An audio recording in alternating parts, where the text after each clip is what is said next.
Bismillahirrahmanirrahim. Assalamualaikum warahmatullahi wabarakatuh. Saya ucapkan kepada Dr. Rahida Ani binti Muhammad Ismail selaku penyelaras untuk subjek kemahiran perundingan tawar menawar.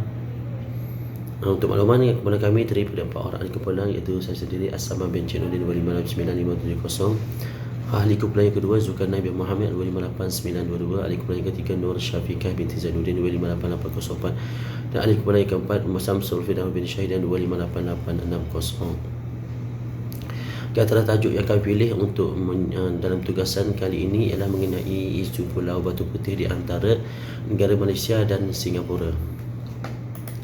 Okey, pada itu kita tengok dulu pengenalan sedikit mengenai pengenalan. Okey, Pulau Batu Putih ni ialah sebuah tunggul yang asalnya sebesar padang bola lah, boleh dikatakan, yang terletak di Selat Singapura menghadap Laut Cina Selatan. Okay, di atas tunggul itu telah dibina rumah api Housebird pada tahun 1851 oleh British pada masa tersebut.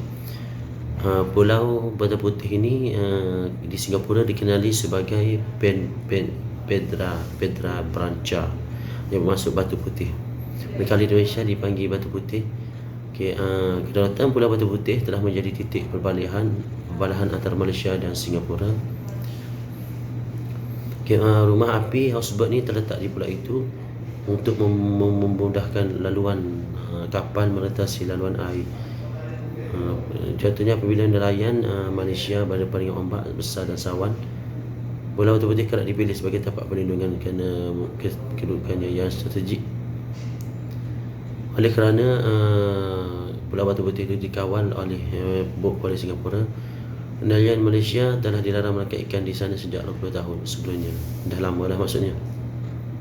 Okey, selanjutnya kita tengok latar belakang. Pada 3 Mei 2008, Mahkamah Keadilan Antarabangsa atau ICJ telah mengemukakan ketetapan bahawa Pulau Batu Putih itu adalah milik Singapura. Hal ini kerana berdasarkan hujah surat yang dikeluarkan oleh pemangku Setiausaha Kerajaan Negeri Johor pada 15 September 1993 yang menjelaskan bahawa Kerajaan Negeri Johor does not claim ownership of Pedra Branca atau Batu Putih. Batu Putih. Okay, ini jelas mengatakan bahawa Batu Putih adalah milik Singapura yang sah, dikuatkan lagi dengan hujah Singapura punya effective control dan effective occupation terhadap Batu Putih itu sendiri. Namun, Kerajaan Malaysia masih memfailkan rayuan untuk menyemak semula keputusan Mahkamah Keadilan Antarabangsa atau ICJ pada 23 Mei 2008 yang memutuskan bahawa Singapura mempunyai kedaulatan ke atas Pulau Batu Putih. Dengan langkahnya, Malaysia meminta semakan berdasarkan 3 dokumen yang disediakan di United Kingdom. Okay, pada masa tersebut, Tan Sri Muhammad Afandi Ali, Pegawai Negara ketika itu, berkata pada 16 Februari 2017 beliau telah mengetahui pasukan pakar yang menguruskan semakan di Mahkamah Keadilan Antarabangsa di Hague, Belanda. Pada masa tersebut, kerajaan telah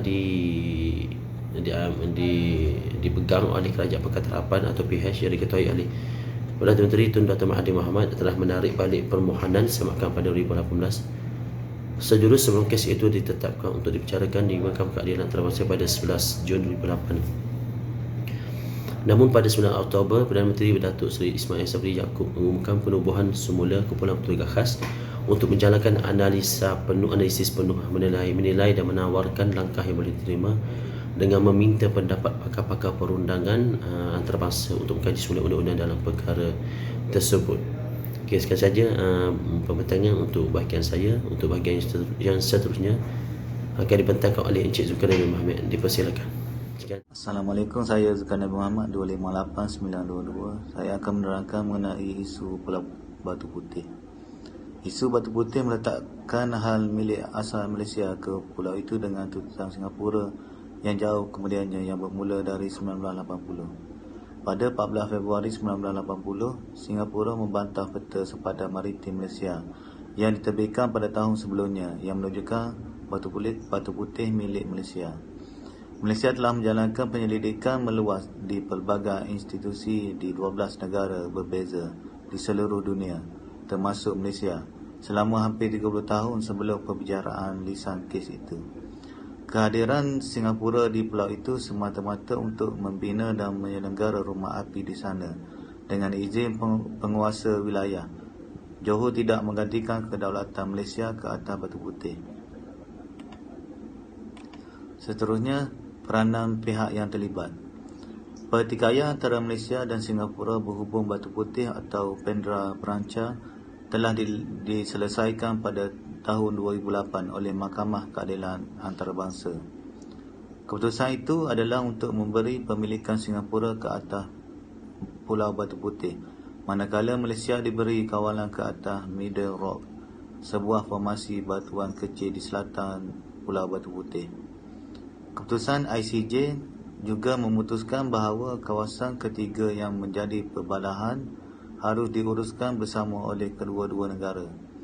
Beberapa pengajaran yang diperolehi daripada proses ini termasuk keperluan untuk bersedia sepenuhnya untuk memproses undang-undang tidak hanya bergantung pada bukti sejarah, memastikan bahawa seseorang berada dalam kawalan berkesan ke atas wilayah yang dipertikaikan.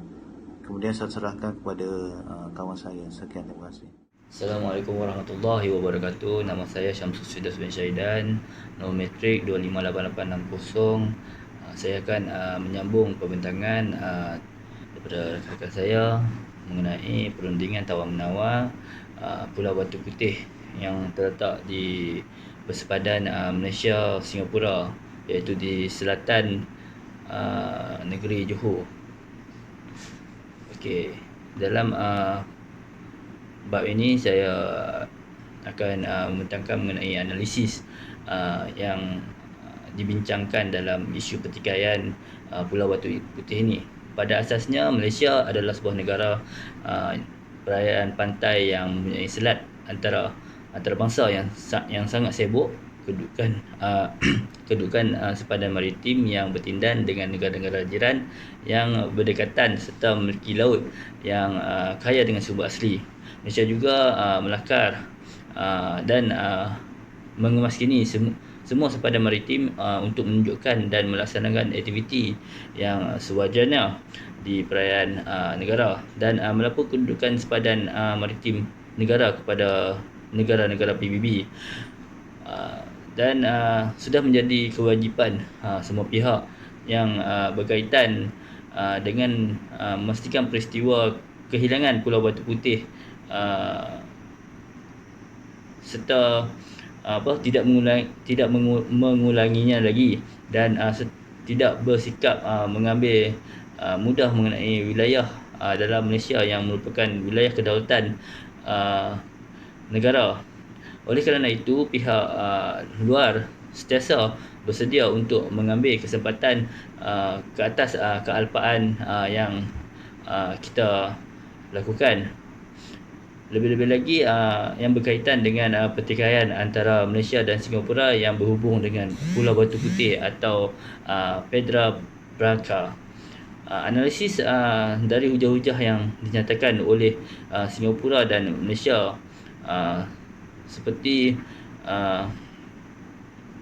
Malaysia telah menyangkal beberapa hujah yang berkaitan dengan Pulau Batu Putih kerana Pulau Batu Putih mempunyai tuan atau pemiliknya, iaitu di bawah kuasa Kesultanan Johor, dan Singapura juga mendakwa dan membuktikan pada tahun 1847 sehinggalah 1851, iaitu Britain mempunyai pemilikan ke atas Pulau Batu Putih tanpa perlu mendapat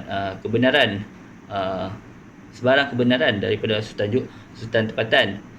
Oleh kerana itu, Malaysia juga menyangkal hujah Singapura tersebut kerana Malaysia menyatakan bahawa Sultan dan Temenggung Johor telah memberi kebenaran kepada British melalui surat yang bertarikh pada 1844 yang mana Gubernur Batuas menyatakan untuk membina dan mentadbir rumah api di pulau tersebut.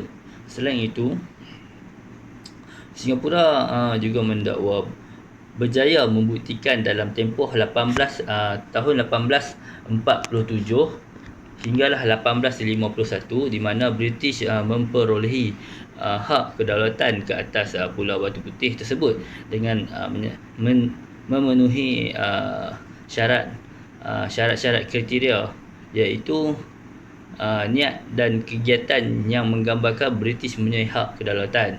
Hal ini Malaysia tidak perlu menunjukkan sebarang bukti yang efektivitas atau pentadbiran ke atas Pulau Batu Putih tersebut, kerana oleh kerana itu Malaysia mempunyai hak milik asal ke atas pulau tersebut. Singapura juga mendakwa bahawa pemangku setiausaha kerajaan negeri Johor telah menulis surat rasmi kepada Singapura yang menyatakan Johor tidak menuntut hak milik pulau tersebut. Oleh kerana itu, Malaysia berhujah akan tindak tanduk pegawai kerajaan tersebut dari segi undang-undang antarabangsa tidak meninggalkan kesan atau kuasa atau kepentingan ke atas Pulau Batu Putih tersebut. Sekian, terima kasih. Assalamualaikum. Saya Nur Syafiqah binti Zainuddin, nombor matrik 258804. Saya akan bentangkan resolusi perundingan isu Pulau Batu Putih dan juga kesimpulan.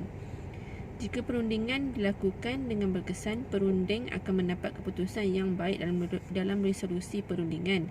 Kedua-dua pihak dalam konflik Pulau Batu Putih, Malaysia dan Singapura, telah meneliti perbualan sebelum ini secara mendalam dan menawarkan bukti kedaulatan Pulau Batu Putih sejak zaman penjajahan British.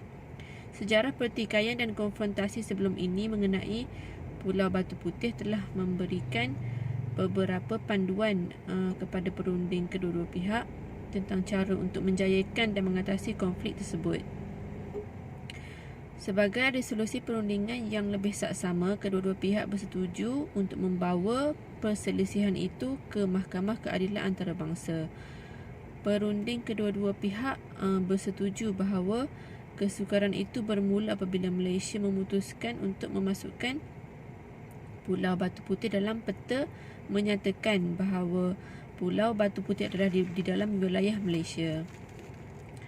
Kesimpulannya, rundingan ini menunjukkan penggunaan 3 jenis pendengaran yang berbeza, iaitu pendengaran kompetitif, pendengaran pasif dan pendengaran aktif. Kedua-dua Malaysia dan Singapura mempunyai pendengaran yang kompetitif untuk mempromosikan idea dan sudut pandangan yang berkaitan dengan pemilikan Pulau Batu Putih. Tetapi Mahkamah Keadilan Antarabangsa mengadakan perbicaraan pasif untuk mendengar dan memahami perspektif kedua-dua negara. Tambahan pula, Mahkamah Keadilan Antarabangsa sedang mengadakan perbicaraan aktif di mana ia berminat untuk mengetahui apa yang dipercayai oleh kedua-dua negara dan memastikan pemahaman mereka adalah benar sebelum membuat penghakiman mengenai pemilikan pulau itu. Kesimpulannya, perunding dalam setiap kes perundingan mesti memahami apa yang mereka lakukan dan sama ada apa yang mereka tawarkan boleh diterima atau tidak. Pakar Singapura dianggap lebih boleh dipercayai dalam isu ini kerana idea dan hujah mereka diakui oleh ahli Mahkamah Keadilan Antarabangsa. Itu sahaja daripada kumpulan kami. Sekian, terima kasih.